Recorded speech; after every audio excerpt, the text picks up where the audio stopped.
Hello everyone, সবাই কেমন আছো? সবাই আশা করি খুব ভালো আছে। আমি খুব ভালো আছি। রেডি হয়ে বুঝতেই পারছো, আজকে আমি কাজের উদ্দেশ্যে বেরোচ্ছি। আজকে আমার হেয়ার স্মুথনিং আছে কালিকাপুর। এই যে আমি রেডি হয়ে গেছি, হাতে একটা ব্যাগ, কাঁধে একটা ব্যাগ। আমি এখন বাস ধরবো। লোকেশন হলো কালিকাপুর, আবারও বলছি মুকুন্দপুর কালিকাপুর। এখন বাস ধরবো, একদম ডিরেক্ট কালিকাপুর। চলো ক্লায়েন্টের বাড়িকে বাকিটা দেখা। গাছের আমগুলো মনে এরা রাখবে না, দেখো কোথার থেকে নিয়ে চলে এসেছে। সব কটা হাতে আম, কার গাছ থেকে ছিঁড়ে নিয়ে চলে এসেছে কে জানে। মানে যার গাছে চুরি করেছে ভালো সবাই ক্ষতি করে পড়েছে, সত্যানাশ করে দিয়েছে গাছের আমগুলো। এলাম ছাদে, ছাদ থেকে না এখানকার ভিউগুলো খুব সুন্দর। এই যে অভিদীপ্তা, এটা অভিদীপ্তা, এটা উত্তলিকা, আরবানা, আর এই যে অ্যাক্রোপলিসও দেখা যাচ্ছে। ওই যে আলো জ্বলছে, এই যে অ্যাক্রোপলিস। আকাশটা এদিকে একটু আবার মেঘ মেঘও করেছে, জানি না বৃষ্টি হবে কি না। আমি এখন কালিকাপুর সতপাড়ার এই যে স্টেডিয়ামের লাইট জ্বলছে, এটা হলো, এটা হচ্ছে স্টেডিয়াম, যাদবপুর সন্তোষপুর স্টেডিয়াম। এটা এই আলো জ্বলছে যে বিকেলবেলা খুব সুন্দর এই ইয়েটা দেখা যায়, ভিউটা খুব সুন্দর ভিউটা। এই সবে কাজ করে বেরোলাম, এতটাই এদের বাড়ি ভিড়, এদের বাড়ির ছেলের বিয়ে হচ্ছে, এতটাই ভিড় কি বলে যে আমি ওখানে কোনো ভিডিও করার মতন একদমই জায়গা পাইনি। আমি কোনো মতে কাজ করে বেরোলাম। আর তোমাদের গাড়িটা জিনিস আমি কোনো না প্রোগ্রাম হচ্ছে, ফাংশন টাংশন হচ্ছে, নাহলে মেবি কারোর বিয়ে। প্রচুর আওয়াজ হচ্ছে, কিন্তু বিয়ে তো না, এটা কোনো প্রোগ্রামই হচ্ছে। এই যে যখন আমরা এখানে থাকতাম, আমি এই রাস্তাটাতে সাইকেল চালানো শিখেছিলাম। এই রাস্তাটা তখন না, এই রাস্তাটা ফাঁকা থাকতো।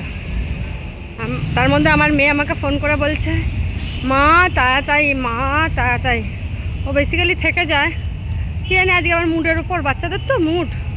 তা আমি তাড়াতাড়ি করে এখন জোড়া ব্রিজের দিকে যাচ্ছি, অটো করে যাদবপুর, যাদবপুর থেকে ট্রেন। ওটাই আমার সব থেকে কাছে হবে। আর এই এখন আমি হাঁটছি।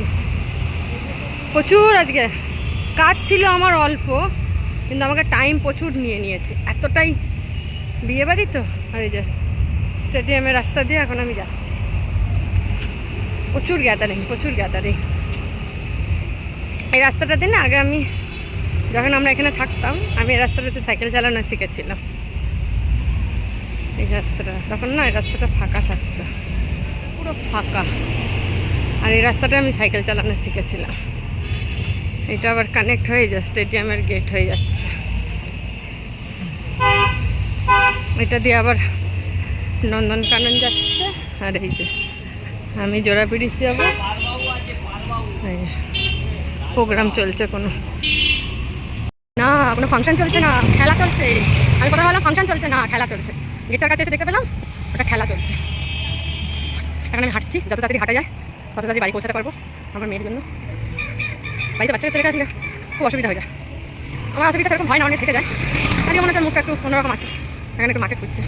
যাই তাড়াতাড়ি, চলো তোমাদের সাথে স্টেশনে গিয়ে দেখা হচ্ছে। ওখান থেকে আমি এডিবিতে ঢুকলাম। এডিবিতে ঢুকে আমার খুব খিদে পেয়েছিল, একটা এগরোল নিয়ে আমি ট্রেনে উঠে পড়েছি। এই যে ট্রেনে খাচ্ছি। আর ট্রেনটা সাধারণত ফাঁকাই যায়, কারণ শিয়ালদার দিকে যেহেতু ট্রেনটা ফাঁকসার কাছে চলে আসার পর আমি বাড়ি ঢুকে গেছি। আর আমার মেয়ের আবদার, আমাকে ওকে জানলায় নিয়ে বসাতে হবে। তো যথারীতি আমি ওকে নিয়ে জানলায় বসেছি। কী করব, যেহেতু 2-3 ঘন্টা ছিলাম না, আর ও আমাকে খুঁজেছে, জানলাম না ওকে একটু আপাতত শান্ত করি, তারপরে আমি দেখাচ্ছি তোমাদেরকে। 2 দিনের একটা ছোট্ট ক্লিপ দেখাচ্ছে, আমার মেয়েরই ক্লিপটা হচ্ছে ও মজা কাকে বলে, আনলিমিটেড মজা যাকে বলে, সেটা হলো এটা। দেখো, এটা হলো আমার দিদির বাড়িতে গেছিলাম আমরা শনিবারের। এটা দিদির বাড়িতে গেছে, ওখানে ঠাকুর আছে, ও ঠাকুরের কাছে বসবে। এবার আমি একটা গোপালের ভিডিও করছিলাম।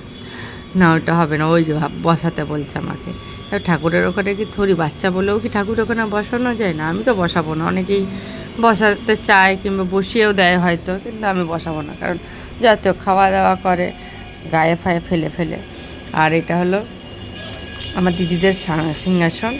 আর এই যে আমার দিদির চায়ের মেয়ের সাথে ওটার দিদি কী খেলা করছে। আর ওদিকে আমার দিদির ছেলে আমাকে বলছিল, তোমার ফোনটা পাওয়া গেছে, তোমার ফোনটা পাওয়া গেছে। বললাম না না, আমার ফোন পাওয়া যায়নি, আমি ফোন কিনছিলাম। আর এই যে সোফা ডাইনিংয়ে বসে ও খেলেই যাবে, ও খেলেই যাচ্ছে। আমি যে মামা বাড়ি চলো, মামা বাড়ি চলো, না ও বাড়ি যাবে না, ও এই ঘর ওই ঘর সেই ঘর করেই যাচ্ছে যা একবার করে হাফ পা করে আবার দৌড়। এবার বলে লেগে যাবে না, কখন পা পিছলিয়ে পড়ে যাবে কে জানে, বাচ্চা এমনি হাড় নরম। তারপর ওই করতে করতে আমি বকার পরে বাইরে চলে এসেছে। এই যে বাইরে এসে এখন কি করতে চাইছে কে জানে, ও নিজেই জানে। এখন এখানে তো ঢুকবে মনে হয় রান্নাদার দোকানে, মানে রান্নাদা বলতে আমার দিদির দেওর, ওনার দোকান আছে, ওখানে ঢুকবে। ওখানে ঢুকে এখন ও কী করে কে জানে। তাই আমি বলছি মামা চিপস খাবি, আর ওই যে বউ দেখতে পেয়েছিলাম, মামা বউ নিবি না, কিচ্ছু করবে না। ওই করতে করতে অপোজিটে একটা মন্দির দেখতে পেয়েছে, বড় ঠাকুরের মন্দির। এখন ওই মন্দিরে ঢুকবি, ও ঢুকেছে। এর নাম হলো I3। ওই যে ও যাবে, আর ও তো ঘন্টা বাজাচ্ছে, যেটা বাজাচ্ছে, আর আমার মেয়ে ভয় পাচ্ছে। নাহলে এ বাজাস না, ও বুনু ভয় পাচ্ছে। তারপরে যে নম করা শিখলো, ঠাকুরকে নম করছে। সবাইকে ভালো রেখো। ভিডিওটা আমি এখানে শেষ করছি। ভালো লাগলে লাইক কমেন্ট শেয়ার অবশ্যই করবেন। টাটা।